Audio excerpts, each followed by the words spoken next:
education. But at the same time, like people go there to experience a good time as well, but you have to be responsible. Be responsible. So, I was in honors college, but I had 8 a.m. classes, but at the same time, I was still clubbing Thursday, Friday, Saturday, Sunday. So, by me being out in these environments, I was able to meet a whole lot of people. Also, my best friend, so Marissa, she was into athletics. And Andre at the time, like her uncle was a coach at LSU. So we pretty much knew everybody on campus.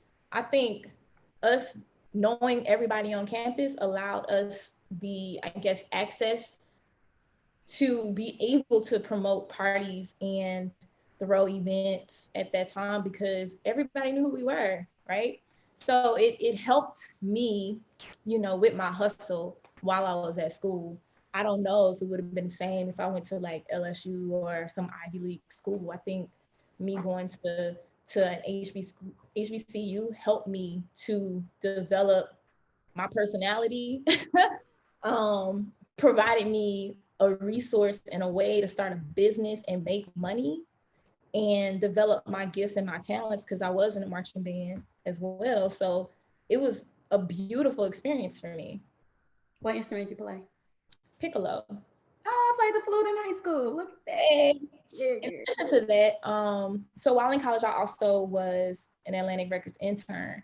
At that time, we were so competitive. Like we competed amongst each other all the time. But and you might know Dave Mahaldo.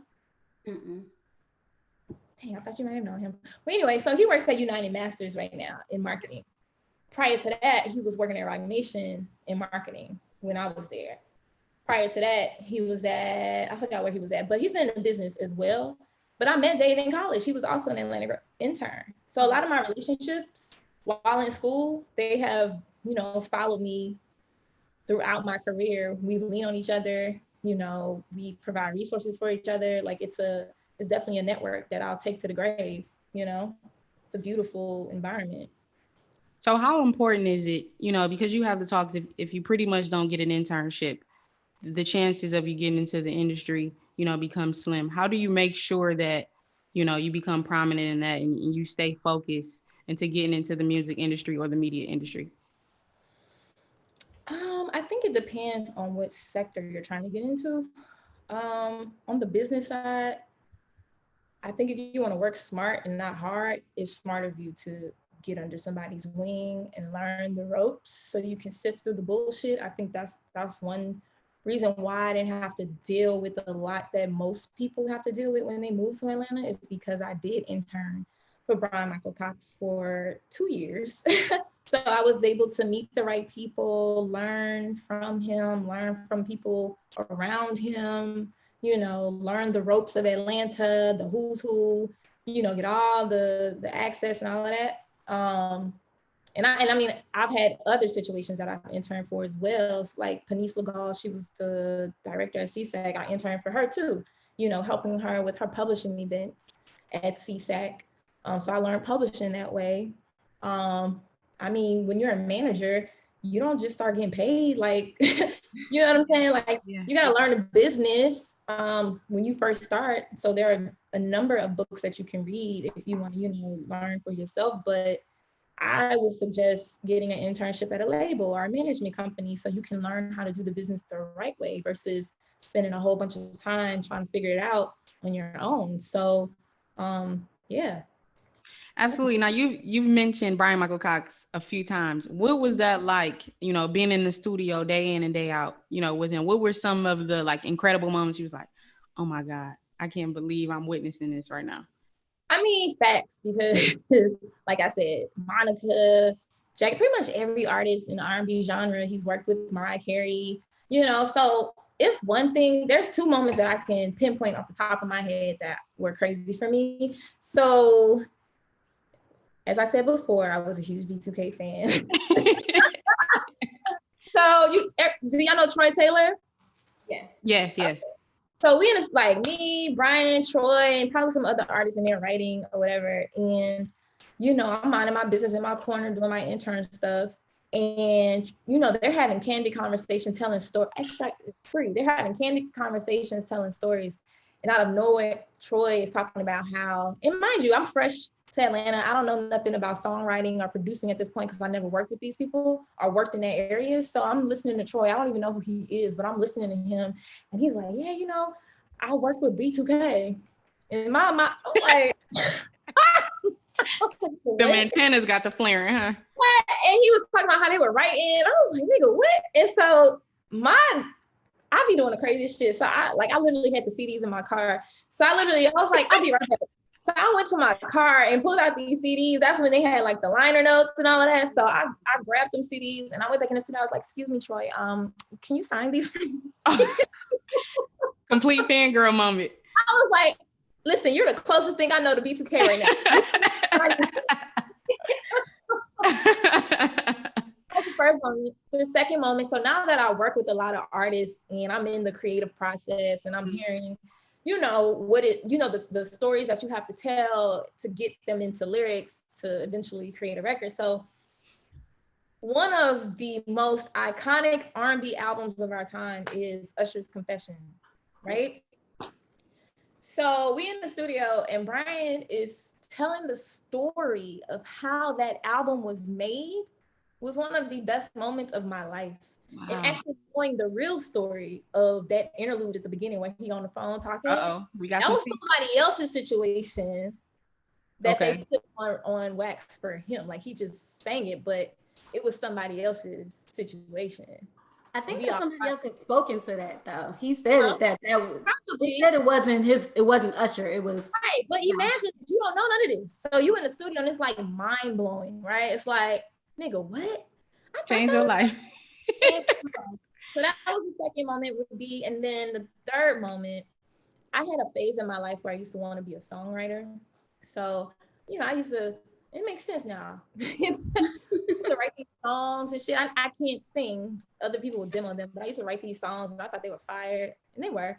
So so we're in the studio, right? And my cousin Bertel and like these other artists were in there playing records, like artists do or whatever. Mm-hmm. So they're playing records, they vibe and whatever. And I'm just sitting there like, damn, I want to play a record. Like, damn, I want to play a record. It's like, Joy, just wait for the right moment. So they stopped playing these records and it was just quiet. Like you could hear a pin drop. And so the two guys left the room and I was like, B, I got something I want you to hear. He was like, okay, play it. I ain't telling him it was me, of course. Good tactic. Right. But I was like, I got something I want you to hear. So I played it. So the record is like on a Aaliyah vibe, but it's like a sample from Marvin Gaye. It was a very dope record. So I'm playing it and I'm looking at him like, do he like it? Like, so he's like vibing. I was like, okay, he feeling it. And so he was like, damn, that shit tight. Like, who wrote that? And I was like, well, I'm glad you asked. That's dope. And so somebody like B, like, always have a lot of people around him. You can never really get somebody like that alone. Mm. We were leaving the studio and he was like, you know, Joy, and this was a very pivotal moment.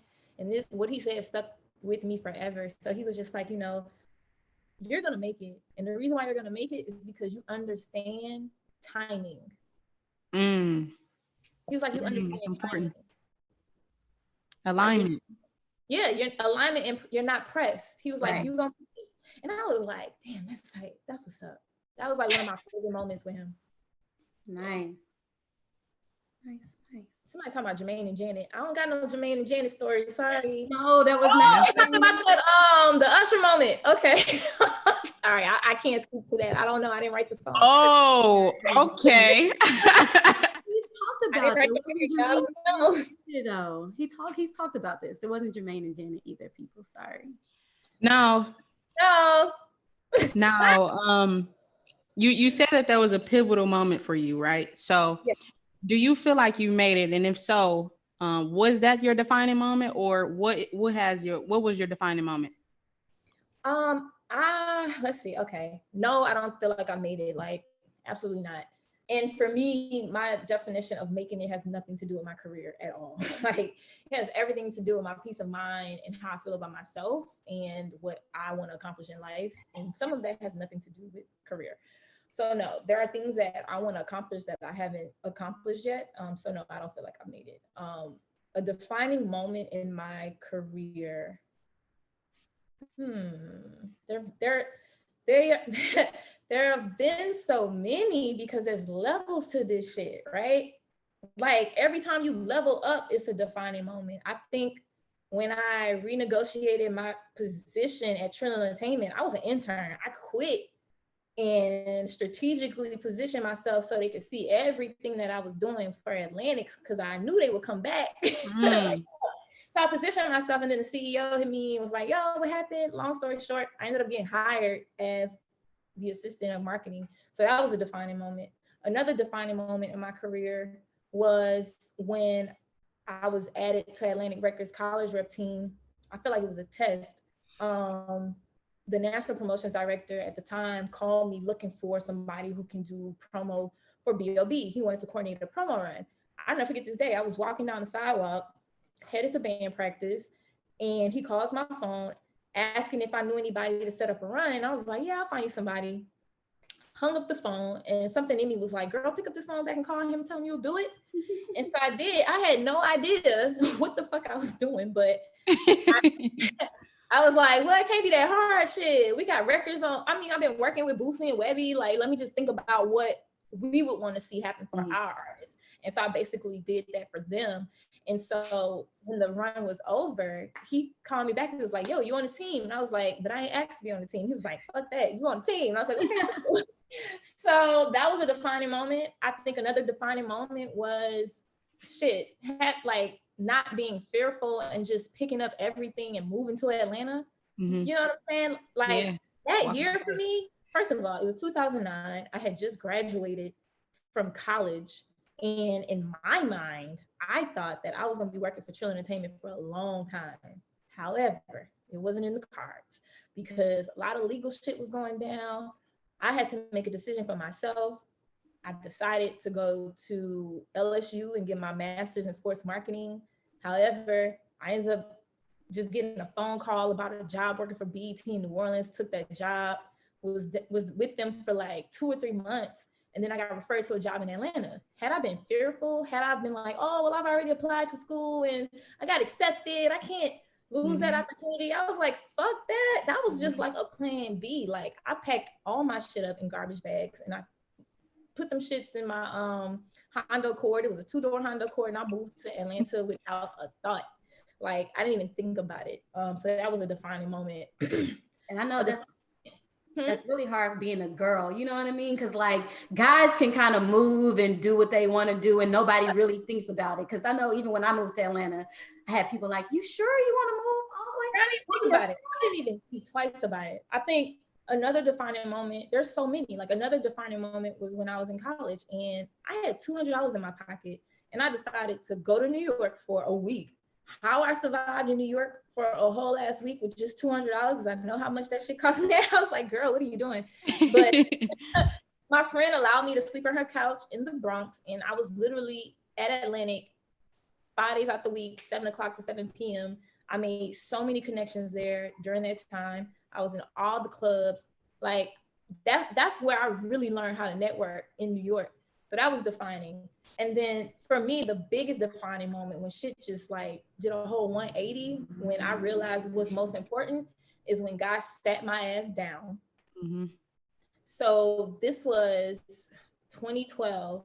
From the outside looking in, shit looks good. Like I'm doing promo for Atlantic, you know, shit looks real good from the outside looking in. However, I was broke as fuck. My car got repossessed. That's when I was smoking weed out the ass, like taking shots in the morning. I was talking to this dude that I shouldn't have been talking to. And I was just depressed. Like that was the lowest point in my life. And one of my big sisters who I consider my spiritual mentor, she calls my phone and she's like, yo, God has a word for you.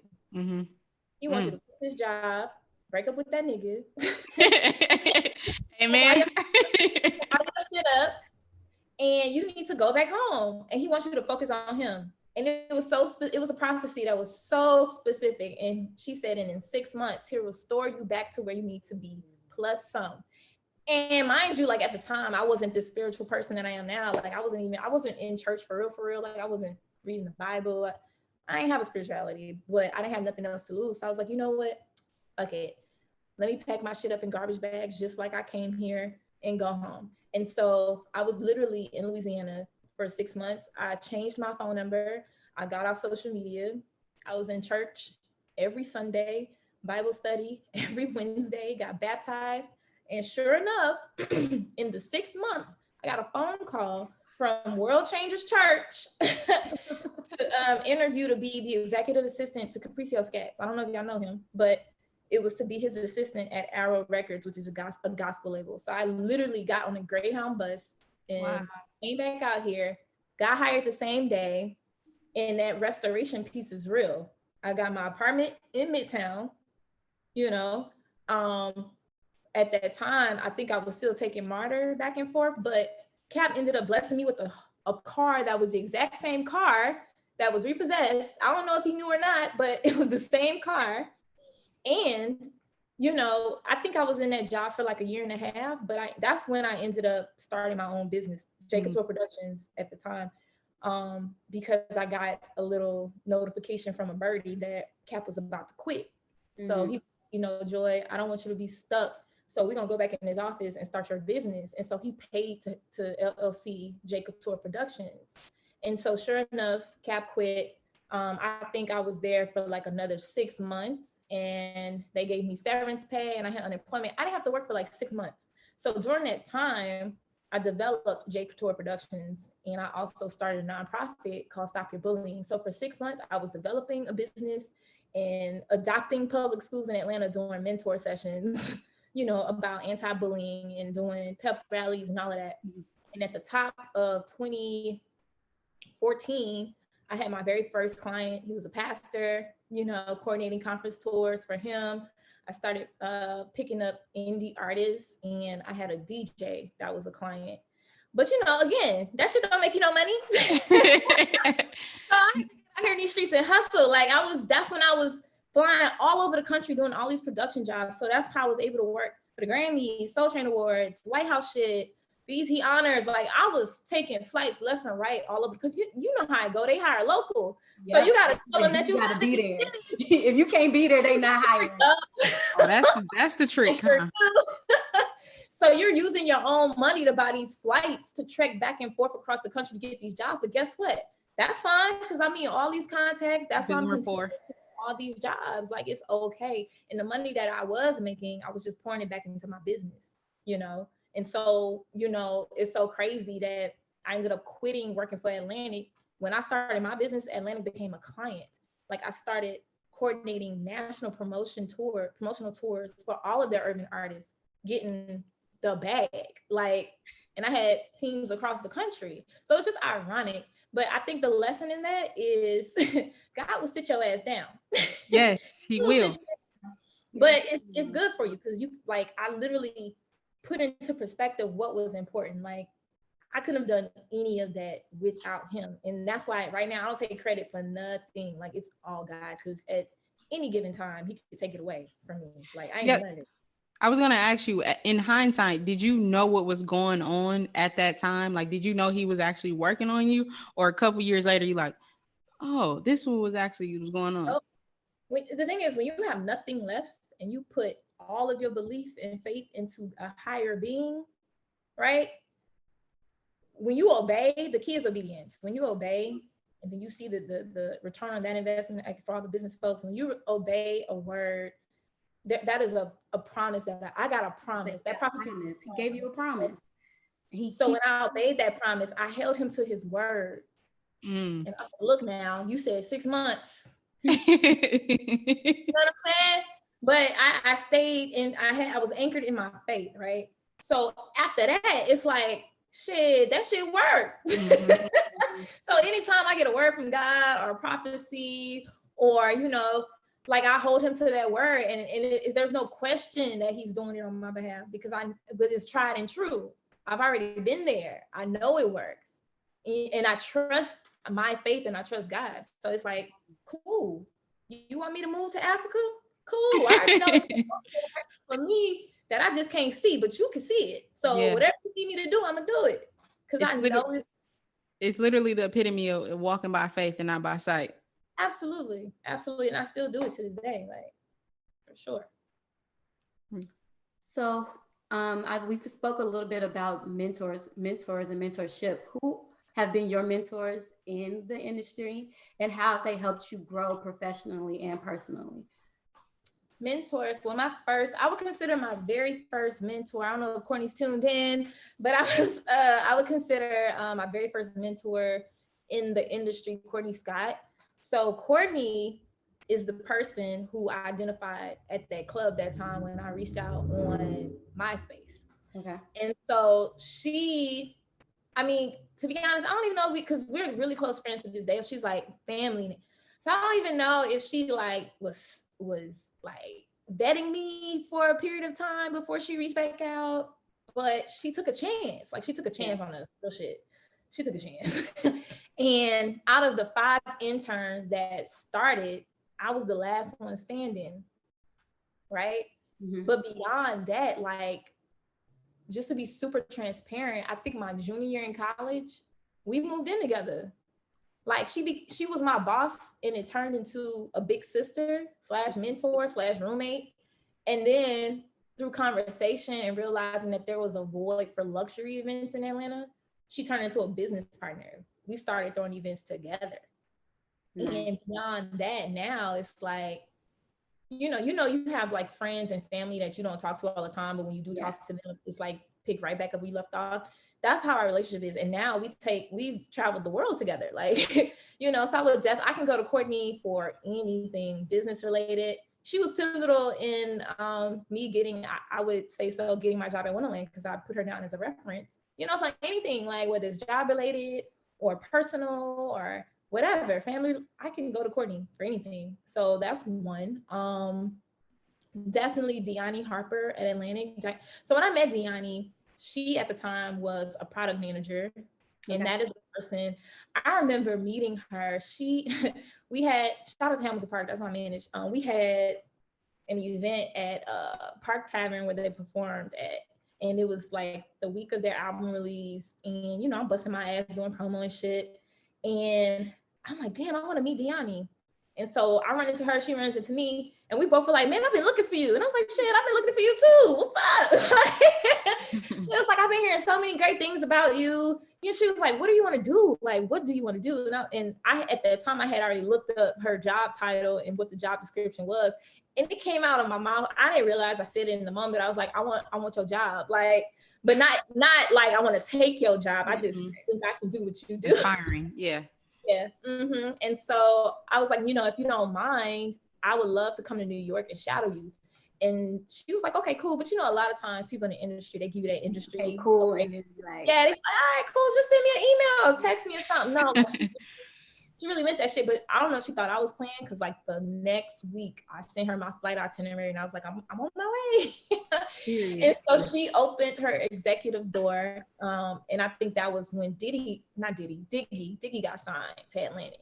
And so she opened up her building to me. Like, I was able to sit in every single department meeting with Diggy. And that's when I realized all the intricacies of a label that it takes to successfully put out a project, from marketing to public relations to international department to creative services to radio promotion. Like, I worked at Trill, but it was a small office. Right. I didn't realize that it took a whole machine to really put out a signed artist project. And so that was a pivotal moment for me. And we've been in touch ever since. So when I started J Couture Productions, I used to do these benefit concerts at Clark.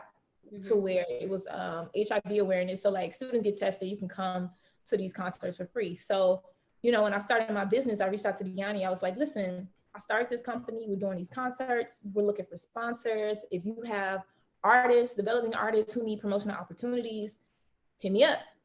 And so she sponsored a few of my events.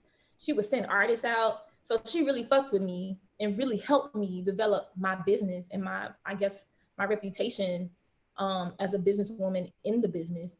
So that was another moment that Deani looked out for me. And from there, I feel like that's how I was able to get Atlantic as a client, right? To now coordinate tours across the country. Who else? I feel like there's been so many. Panisse Lagal, that's another one. And what do you feel the importance is of mentorship? Like, as far as looking for one, should they come naturally? Like, what do you think about that? I mean, it's a little different now. Internships, like for labels, if you're going through the system, they're actually paid. You can literally go to the website and apply. I mean, it always helps to know somebody who can help you sift your resume through, but the process is different now from when I was in college or post-grad. Like, you can literally go to a label site, any major, and apply for an internship. But if you don't have that, again, as you've heard the many times that I've spoken about how I've gotten opportunities, I was never afraid to put an inquiry out there or a filler out there. Also, you know, again, going back to your work speaks for you. So Corey Sparks, how can I forget? Shout out to Corey. I don't know if you can hear, but Corey Sparks right now works for Epic Records in some very important title. I can't tell you what it is because I only look at him like my brother. But Corey has known me since I was 18 years old and working at Trill Entertainment because he used to work our records, right? 18. I'm 30 something right now. Okay. Well, girl, you look good. Thank you, girl. So 2015, Corey is the reason why I work at Atlantic. I mean, at Wonderland, and the reason why I was working at Roc Nation. Corey is the person, you know, watching me from afar.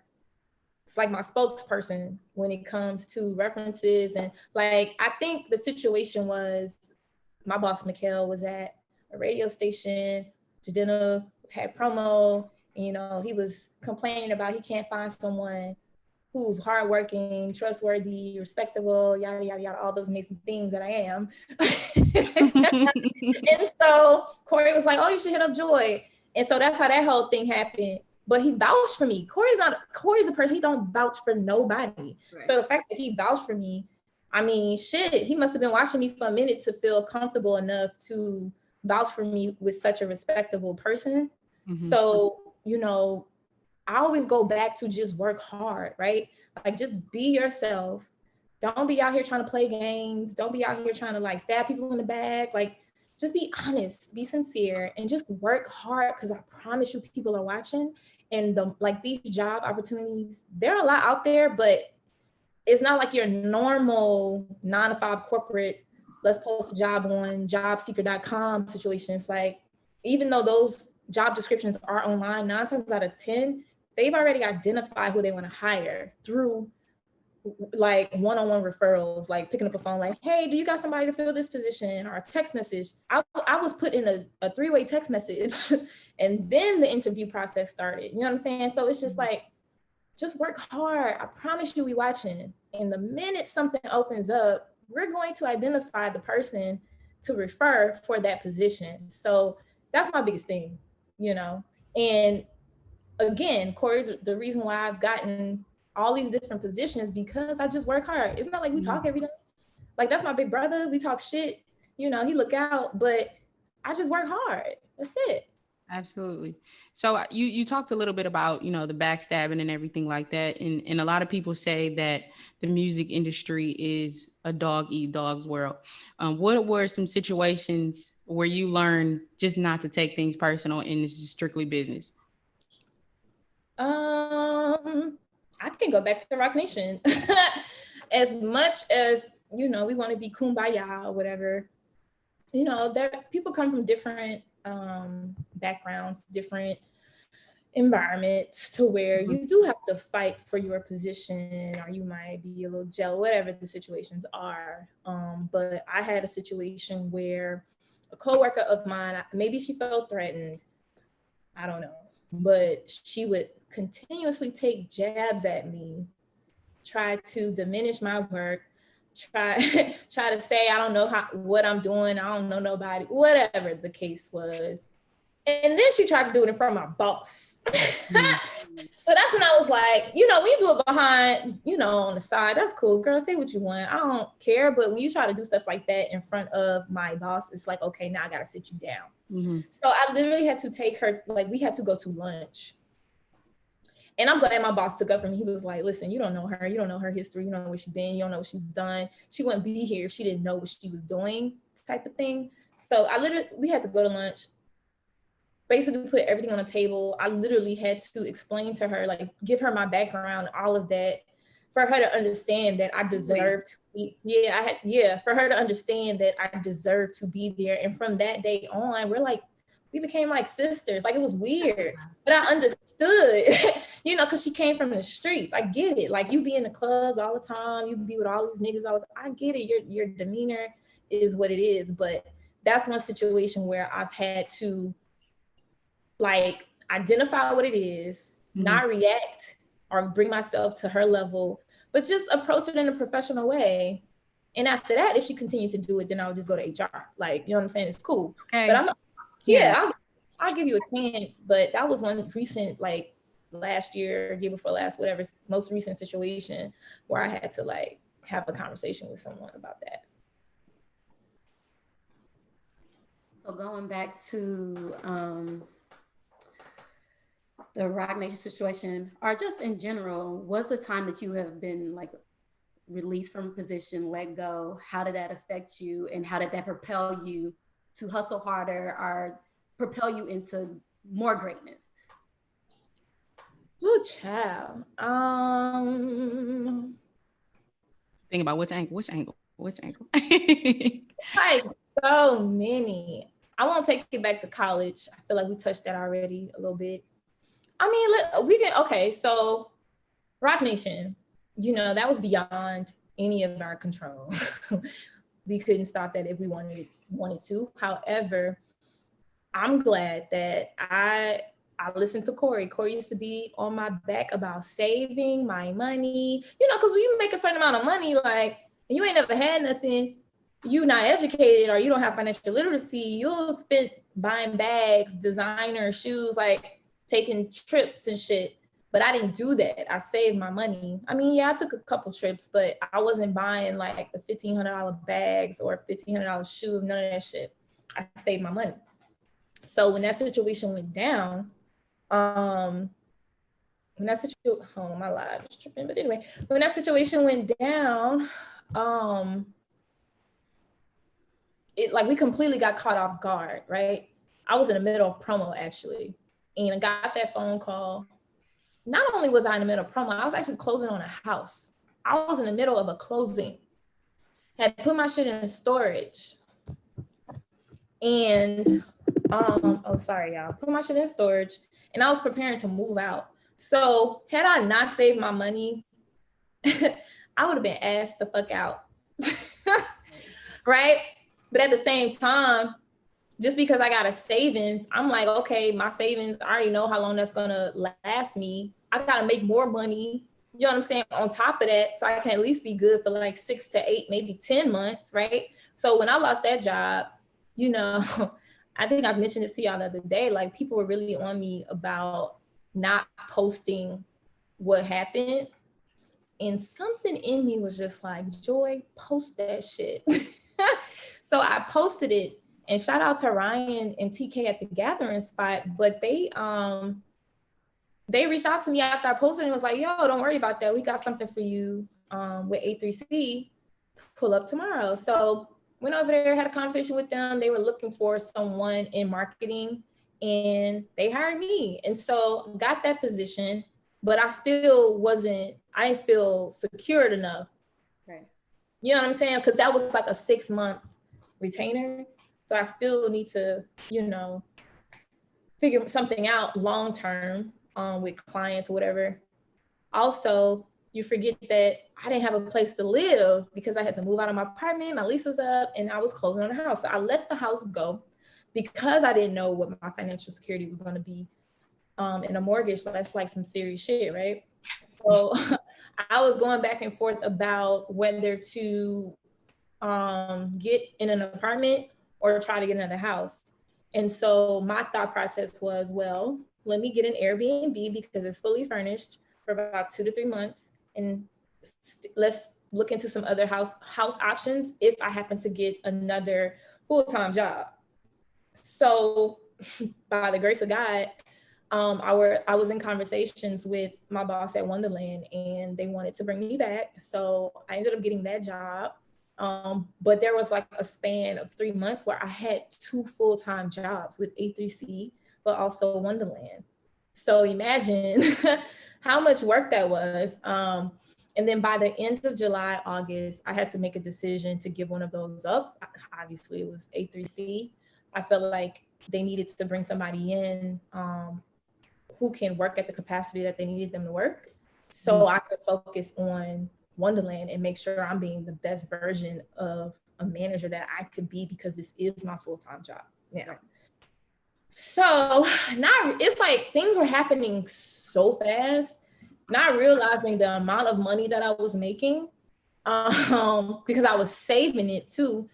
At the same time, like by the end of last year, you know, tax time, you got to get your accountant shit situated. Like I cleared 6 figures, and I'm looking up like, I'm like, I didn't went through hell and high water for me to clear 6 figures. Okay, let's get a wine toast to that. Let's get a wine toast to that. Ooh. I was like, what the hell? I lose my job and get 2 jobs to clear 6 figures. That shit was crazy, but I did. And so I ain't never worked that hard in my life. You know what I'm saying? Like that was the hardest I've ever worked.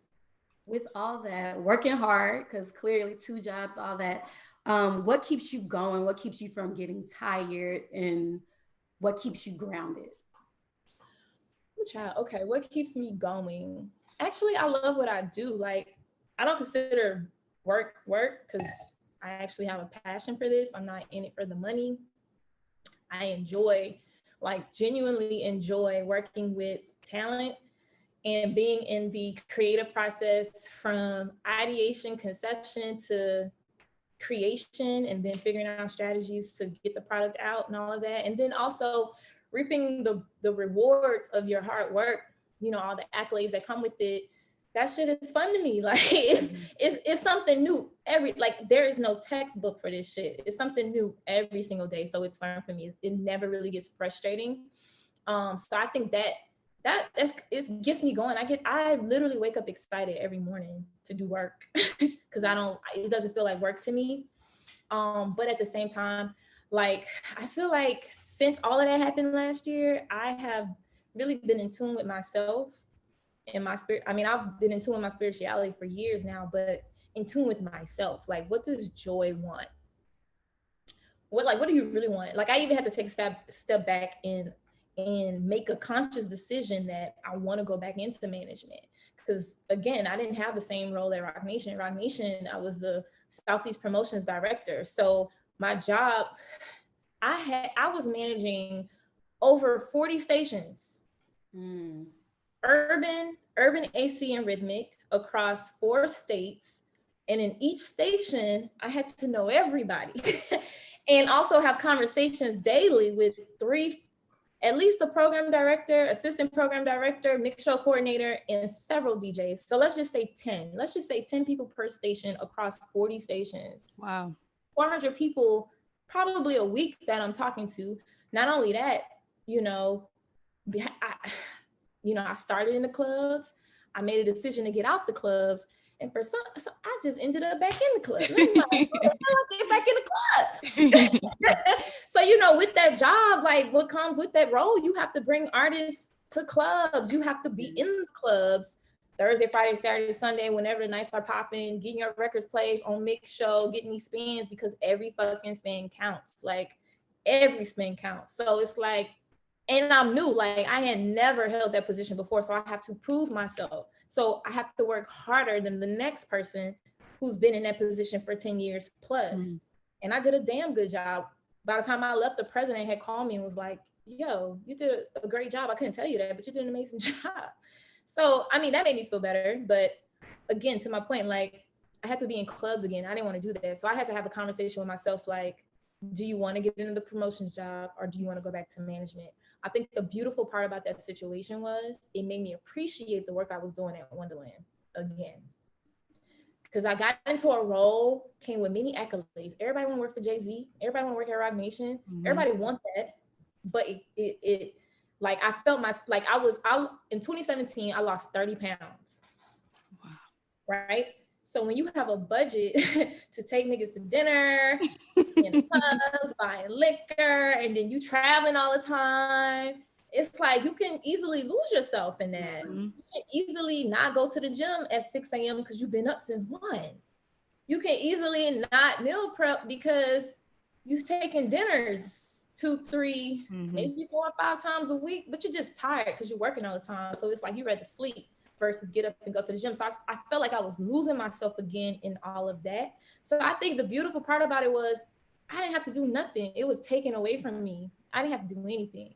And so it made me have a conversation with myself and really identify what I want. What does Joy want to do? Does she want to go back into that environment where it's cat, dog, like doggy dog, the cattiness? Yeah. However, you're getting all the attention. It feels like you got power. You're getting these Amex cards with crazy budgets. Or do you want peace?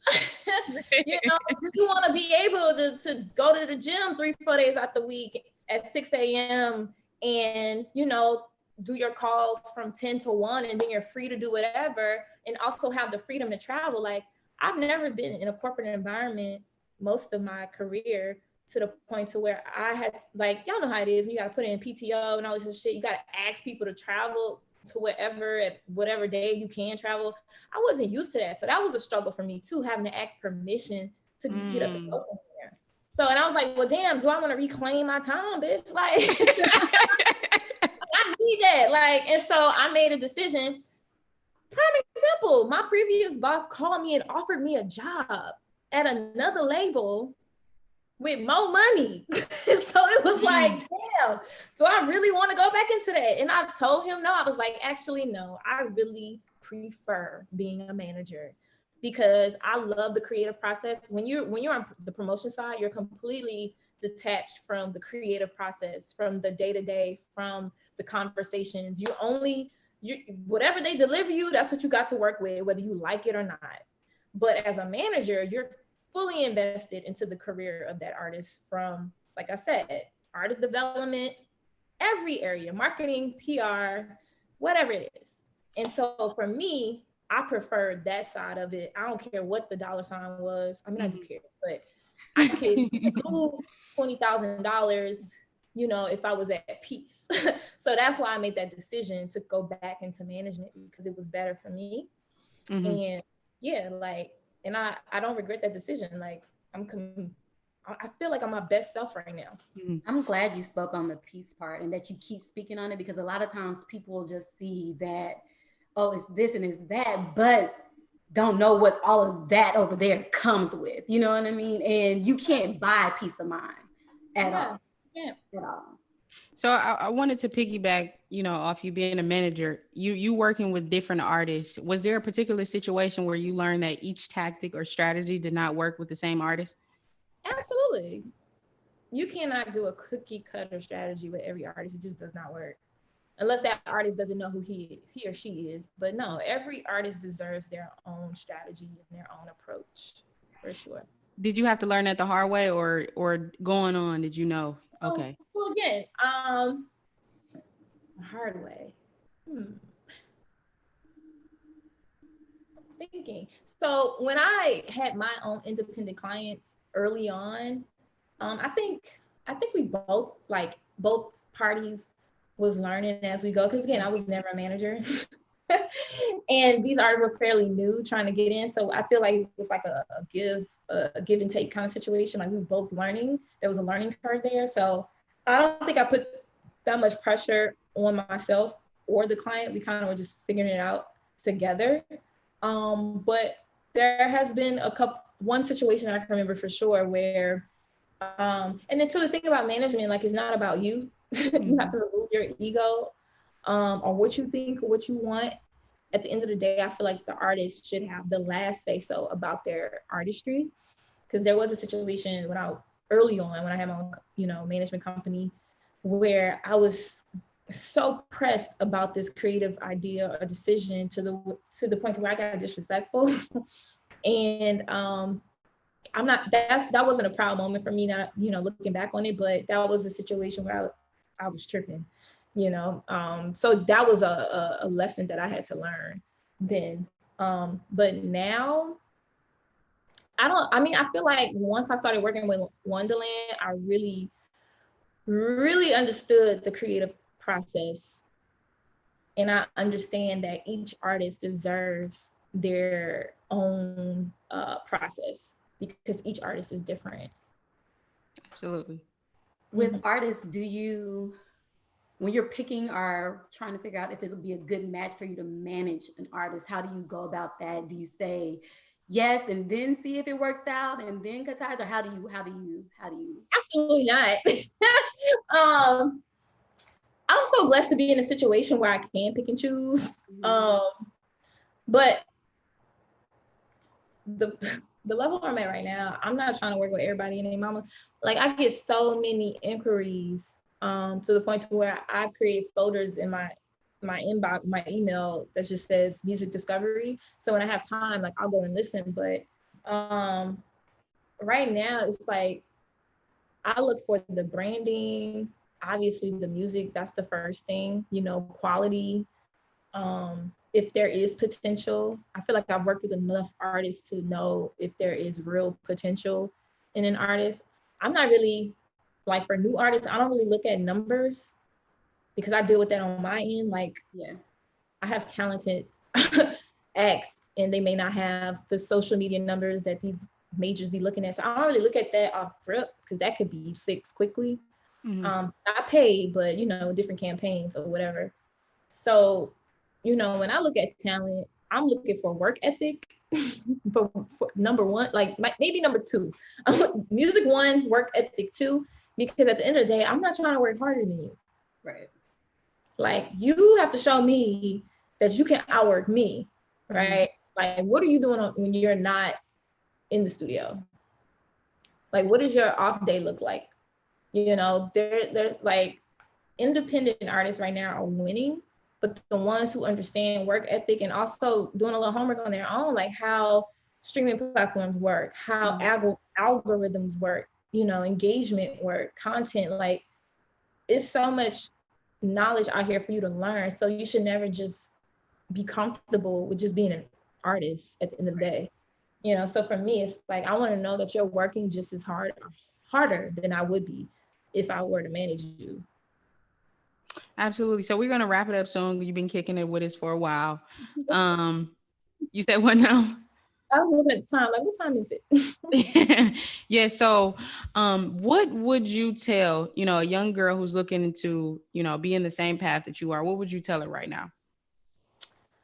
Oh, child, you're gonna make me take it back to my childhood. So, like, yeah, when I wanted to be I wanted to be a doctor, and then when I wanted to be in the music business, my mom wasn't having it. She was not having it. So to start, I would tell my younger self, or any young lady trying to get into the business, to not let anyone tell you that you can't do or be what you want.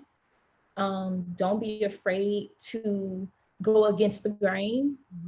Don't be afraid to go against what your parents say. Don't be afraid to put yourself out there. And don't be afraid to accept opportunities when you feel like you're not qualified, or you don't know what you're doing, because you can learn as you go. This real thing. I would say be open to pivots. Just because you had a plan, be open to it changing. Be open to the universe giving you other options, because at the end of the day, sometimes it takes different scenarios to get to that same objective. So don't be afraid to just change. Don't be afraid of change, I guess you could say. I would say don't be afraid of the struggle. Like, there are going to be moments where you're not going to know what you're going to eat today. You're not going to know how you're going to make your money. Shit, you ain't gonna be able to get your hair done, your nails done. But that's all a part of the process. Like, enjoy the process. It's a part of your development, because that's what makes you appreciate. Those struggles make you appreciate, once you have, all of these things that come with, working hard. As you get into your careers, don't be afraid to ask for what you're worth. And also, don't be afraid to leave situations if you don't get what you're worth. Absolutely. don't be afraid to negotiate what you're worth. Because at the end of the day, if you are valuable and they see your value, they are gonna figure it out. They don't want to lose you, they're gonna figure it out. So don't be afraid of that. I would also tell a younger woman, don't be afraid to go against what society thinks you should be. I've sacrificed a lot of relationships. I know sacrifice is a hard word, but shit. I've sacrificed so many relationships to just stay focused on me and what my goals were.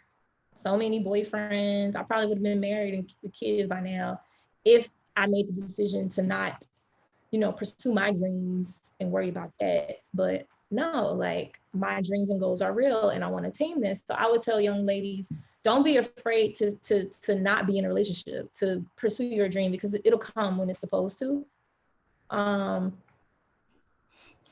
I would also tell, I feel like people have a fear of not even success.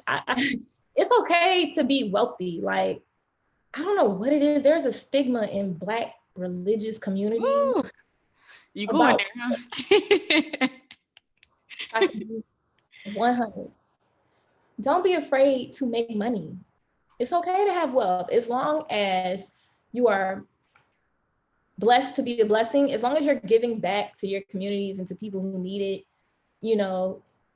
school, like mentoring, whatever avenue you have to take to give back, it's okay to make money and be wealthy as a Black woman. You know what I'm saying? Like, and one fear that I have, I'm at this point in my life where everybody's like, Joy, you should write a book, or you should do webinars, or you should do this and that and the third. But I'm like, I'm not at a point to where I feel like I should be telling somebody what to do and how to do it. Mm. So I'm speaking to myself now. Don't be afraid to, how can I put this? Be a voice, I guess. Don't be afraid to use your voice. I was gonna say, I like that you talked about the being afraid of success. My therapist actually talked to me about scared of failure. And that's a vivid thing in the Black community as well, that we want things to be so perfect, or we want them to look a certain way, when it's just like, just put it out, or just do it. Just, just do it. So absolutely. And I will also say, don't be afraid of the word no. Very important. Like, you're going to get so many no's in your life. Don't let that deter your goals in life. Like, I've been told no a whole bunch of times. One specific example, and I know we're about to go. I feel like I'm a pastor now and I'm in on this. Then I thought I was open for Atlantic. I just knew I was going to be working for that company. Like, Deani asked me to interview to be her assistant. And I was like, like, she referring me? I know I'm going to get this job. And I interviewed with her and Marsha. I thought it went well. And a week or two later, she was like, Joy, you didn't get it. And I was like, why? Why didn't I get it? Like, that was my position. And she was like, you didn't get it because I see so much in you. I knew, and I know that you're not supposed to be stuck behind a desk, Joy. Mm-hmm. So you never know why the universe tells you no. You just gotta take it and roll with it. And sure enough, years later, they became a client, and I was making more money than I probably would have been making as her assistant. Talk about life full circle. Okay, so don't be afraid of no. Don't be afraid of no. We're gonna wrap this up with, this is the last question. What do you want your legacy to be? Oh my gosh. Child, that's deep. What do I want my legacy to be?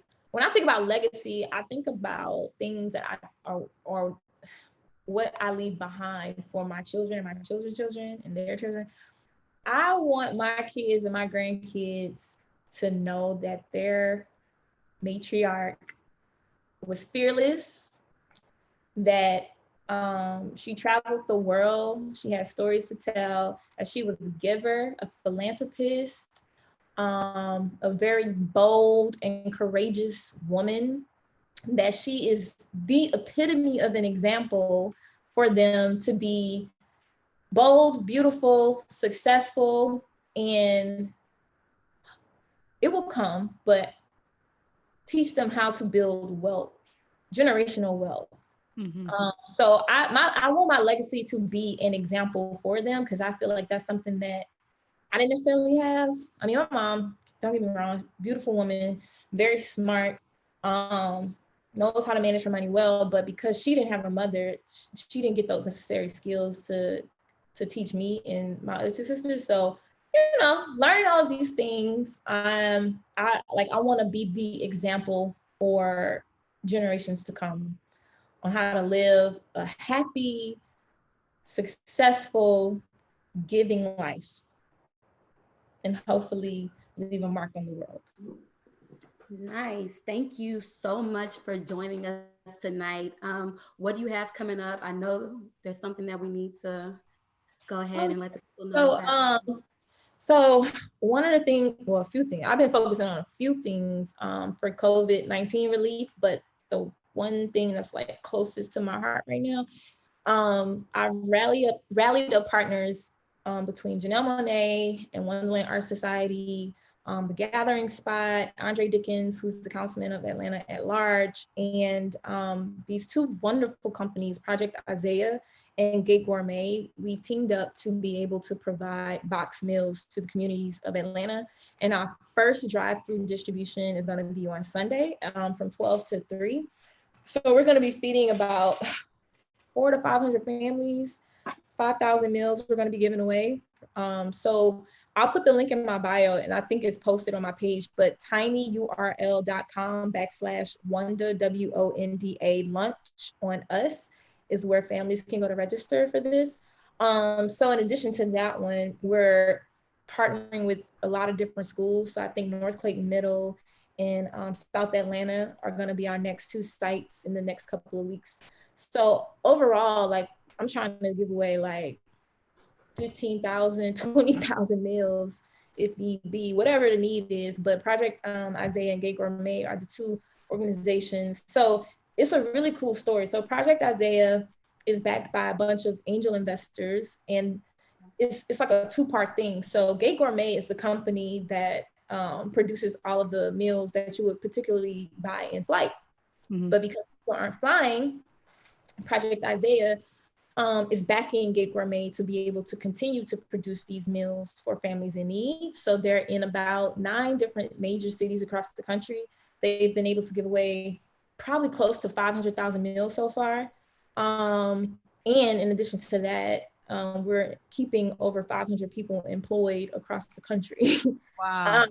Yeah, so I'm happy they reached out to Janelle to get involved. Wonderland has entrusted me to project manage this whole situation. So I'm just happy that we're able to really, provide some type of food relief for these families. I know a lot of parents are struggling. They're used to their kids eating twice a day or however many times a day at school, but they have to worry about now dinner and weekends, especially those families, who have lost their jobs. So it's a tough time, man. We're in weird times, but if that's what I can do to help, I'm on it, Absolutely. You deserve all the blessings that come to you. Oh, thanks. Appreciate it. Thank you so much for joining us for Women in Music Wednesdays. This is R&B and Tap. We have Bree, we have Joy Young. Joy, tell them where they can follow you or get in touch with you if you would like. Yeah, so you can follow me on Instagram. It's JCOUTUREPR. And that's also Twitter. That's also Snapchat. Yeah, I think that's it. I think Instagram, Twitter, Facebook. Yeah, Joy Young on Facebook. Yep. Well, we thank you so much for putting aside this time for us and sitting down and speak with us on behalf of R&B on Tap. So we truly appreciate you. Thank you for having me. I understand it's the first one, right? Yes. So you blessed it. The first one. Thank you. And shout out to Drew. Shout out to Drew. Yes, shout out to Drew. We love you, Drew.